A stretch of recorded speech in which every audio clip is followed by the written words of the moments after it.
যে প্রতিষ্ঠান মামলা করেছে একটি ব্যাংক গিলে খেয়ে ফেলেছিল, সেই প্রতিষ্ঠানের কর্মকর্তারা এখন এই সময় এসে, মালিকরা এই সময় এসে সংবাদকর্মীদের বিরুদ্ধে মামলা করে। পুরনো দুর্নীতিবাজরা আবারও যদি আমাদের গণমাধ্যমের বিরুদ্ধে দাঁড়ানোর সাহস পায়, যিনি মানহানি মামলা করেছেন এত মানি লোক হলে তার কিন্তু সাজাও আছে। তার সাজা ছিল তিনি কখনো কোর্টে যান নাই, কি প্রভাবশালী ছিলেন, আইনকে তিনি বিদ্যাঙ্গুলি দেখিয়েছেন।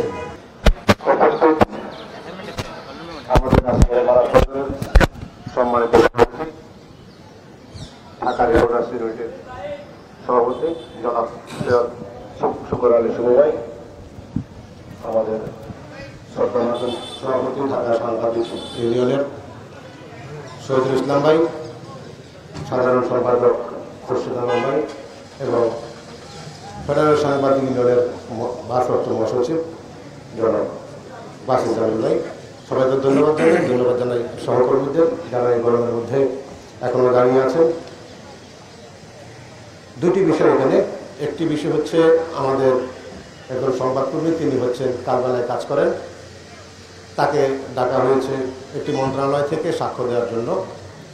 এখন প্রশ্ন হচ্ছে, যদি সাংবাদিকরা সাক্ষ্য দেওয়া নিয়ে ব্যস্ত হয়ে পড়ে, ধরেন আমি আজকে একটা রিপোর্ট করলাম, আমাকে চাঁদপুর থেকে সাক্ষ্য দেওয়ার জন্য ডাকলো যে আপনি আসেন, চাঁদপুরের ঘটনা আমি আপনার সাক্ষ্য নিতে হবে। আরেকদিন আমাকে কুড়িগ্রাম থেকে ডাকলো, আরেকদিন খুলনা থেকে ডাকলো। এভাবে সাংবাদিকদের যদি সরকারি প্রতিষ্ঠানগুলো সাক্ষ্য দেওয়ার জন্য ডাকাডাকি শুরু করে, তাহলে কিন্তু সাংবাদিকের কাজের যে পরিবেশ সেটি থাকবে না।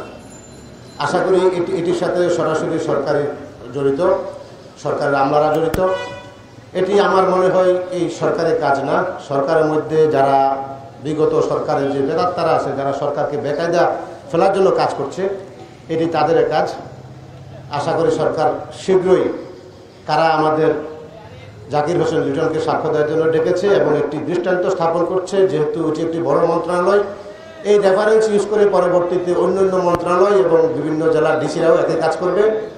সে কারণে এটি খুব দ্রুত এই জায়গা থেকে সরকার যেন সরে আসে, আমি সেই আহ্বান জানাই। আরেকটি বিষয় হচ্ছে, আমি নিজেও দেশ টিভিতে কাজ করি, আমাদের ব্যবস্থাপনা পরিচালক জনাব আরিফ হাসান, আমাদের যে সিএনই ফারুক হোসেন এবং আমাদের যে সংবাদ প্রচার করেছেন তার বিরুদ্ধে মামলাটি হয়েছে। একইভাবে ইন্ডিপেন্ডেন্ট টিভির আমাদের মাহমুদ শরীফ সহ আমাদের কয়েকজন ভাইয়ের বিরুদ্ধে মামলাটি হয়েছে।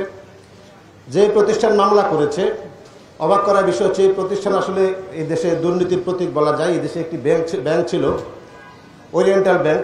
আপনারা খোঁজেন যে এই ব্যাংকটা এখন কোথায় আছে, কোথায় গেল, একটি ব্যাংক গিলে খেয়ে ফেলেছিল। সেই প্রতিষ্ঠানের কর্মকর্তারা এখন এই সময় এসে, মালিকরা এই সময় এসে সংবাদকর্মীদের বিরুদ্ধে মামলা করে। আমাদের সাংগঠনিক সম্পাদক জনাব খালেদ সাইফুল্লাহ বলেছেন যে ফ্লাইওভারের কথা, মেয়র হানিফ ফ্লাইওভার, সেখানে আমি আরও আগে একটি জাতীয় দৈনিকে কাজ করতাম। তখনকার আজ থেকে আরও 10-12 বছর আগে যখন টেন্ডার হয়, কারা কাজ পেয়েছিল এবং কাজটা কিভাবে তারা ছিনিয়ে নিয়েছিল, এই বিষয়গুলো নিয়ে একটি জাতীয় দৈনিকে লিড হয়েছিল। তারা প্রভাব বিস্তার করে দেখা যায় যে 8টা-9টার দিকে সেই পত্রিকা থেকে লিডটা হারিয়ে গেছে।